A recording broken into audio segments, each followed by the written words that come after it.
transparency. Let's just get to what a company's mandate really is. You're lean and hungry, you're new, you want to crush competition. That seems like what you want to do. You want to be so good at what you do that you're not worried about competitors. You're worried about your customers, you're worried about surviving, everything else. Suddenly you get to a point where you're so good at what you do that people start calling you a monopoly when you haven't really employed any monopolistic practices necessarily, because you're hurting competitors. And that happened to Microsoft over in Europe because they got a different idea of how antitrust works. Should we immediately assume that there's something untoward going on with a company just because it has a huge market cap and a dominant position? Or is it exactly what you were trying to do right from the beginning?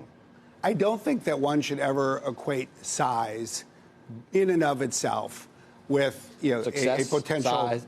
with a potential threat or harm. I do think that with power comes responsibility. And the point we make in the book, look, if you create technology that changes the world, you do bear a responsibility to help address the world that you've helped create. And I think specifically to address your question, you want to move fast, but you need some guardrails. The guardrails keep you on the road, knowing what you stand for, knowing what your principles are, knowing what you want to avoid.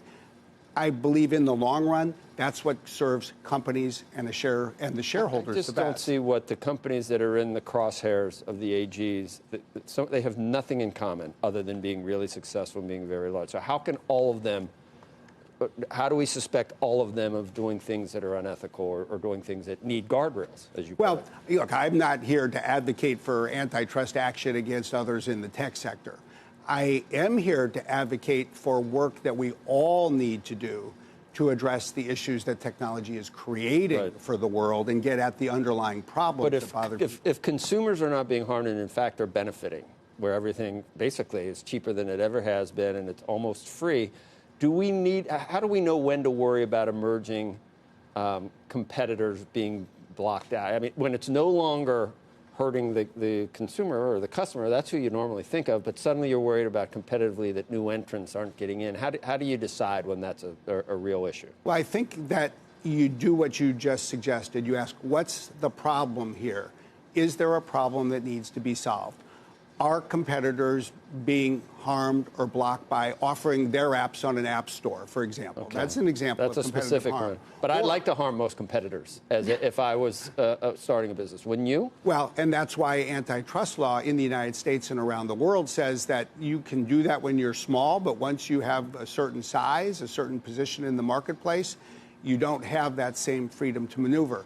I do think there's this broader dimension to increasingly antitrust law today, which looks beyond traditional competitive and economic harm.